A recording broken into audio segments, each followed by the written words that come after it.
आपको जानकर हैरानी होगी, ये गांधी जी के जो 3 बंदर हैं ये भी फॉल्स है। चूंकि आप पढ़े लिखे नहीं हैं, ये ज़ेन जो होते हैं ना, ज़ेन फकीर, जब ज़ेन के विषय में पढ़ोगे तो ये ज़ेन की देन है। रिसर्च करो, 4 बंदर थे, ये पता नहीं कब से 3 बंदर हो गए। हमारे देश में पढ़े लिखों की कमी नहीं, जो चला बस उसी को चला कह दिया। कल जब हमने बताया हनुमान चालीसा का प्राकट्य कैसे हुआ, कैसे हजारों लाखों बंदरों ने अकबर के राज्य फतेहपुर सिकरी पर आक्रमण कर दिया। कोई हिंदू संत लिखता तो शायद कोई विश्वास नहीं करता, पर जब ऑक्सफोर्ड कैम्ब्रिज ने जब लिखा, जॉन फिलिप ने लिखा, तो सारी दुनिया विश्वास कर गई कि इट्स हैपन, ये हुआ।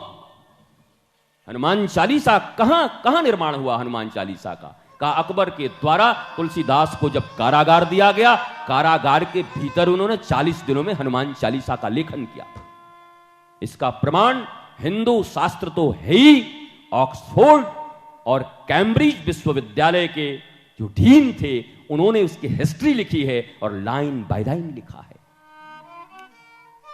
यद्यपि यह भी बड़ी दुख की बात है कि तुम्हारी संस्कृति के विषय में जब कोई अंग्रेज लिखे तब तुम मानोगे, जो तुम पर शासन करने आए थे। वो भला क्यों तुम्हारे विषय में अच्छा लिखने जाएंगे?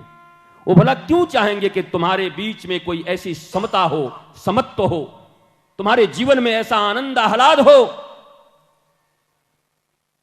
कि इसी दुनिया में एक दिन ऋषिक सुनक जाकर के और ब्रिटेन की ही प्राइम मिनिस्टर बन जाए।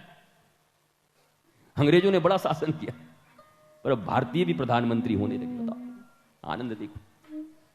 ये सनातन संस्कृति का गौरव वर्ष है, मुझे लगता है ये गौरव काल चल रहा है, सनातन काल, गौरव काल। अभी मैं था एक चैनल पे एक दिन, न्यूज 18 पे, अमीश देवांगन पूछते थे, सुधांशु त्रिवेदी सब बैठे थे, बोला स्वर्णिम काल, हमके स्वर्णिम काल ही है ये।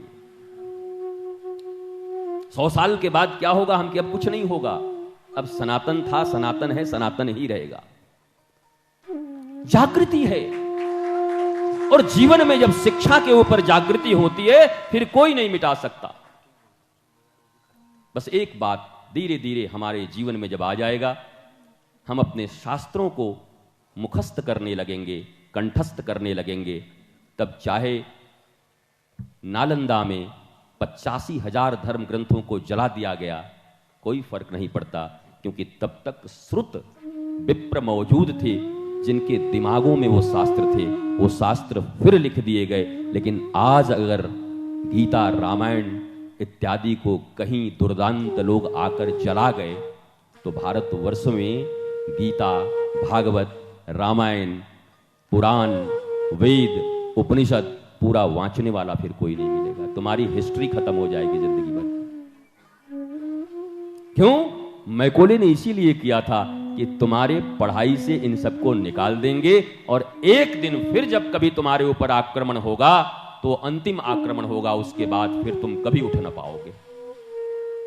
तब बात अलग थी, तब गुरुकुल थे, तब शिष्य थे, एक एक को उपनिषद याद था, एक एक को वेद के एक एक ऋषाएं याद थी।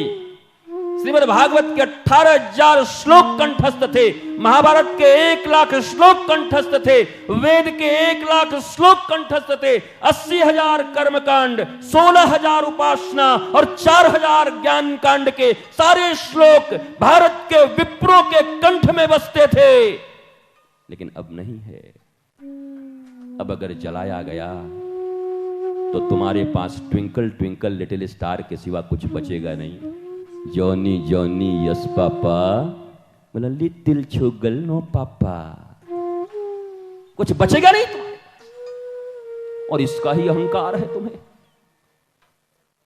और अहंकार इस बात का है कि मैं बड़ा हूं। इसलिए अपने संतानों को उस कॉन्वेंट की शिक्षा के साथ साथ अपने रामायण, भागवत, ये जो सामूहिक परिवार टूट गए, बड़ा खराब हुआ।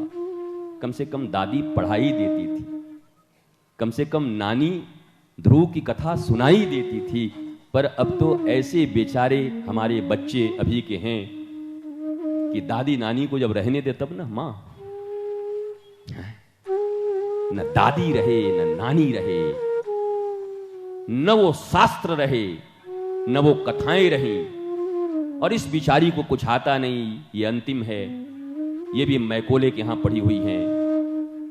जरा सोचो कितना बड़ा नुकसान हो रहा है। कल भी कहा था, भारतवर्ष की शक्ति भारत के युवा नहीं है। मैं व्यासपीठ से कहता हूं, आज ये अंतिम पीढ़ी है। भारतवर्ष की परम शक्ति हमारे वृद्धजन हैं। अगर वो हैं और उनके भीतर संस्कार है और हमारे भीतर प्रवाहित न हुआ तो ये अंतिम कड़ी होगी। इसके बाद भारतवंशियों के भीतर कोई रामायण, गीता और संस्कारों का प्रवाह करने वाला नहीं।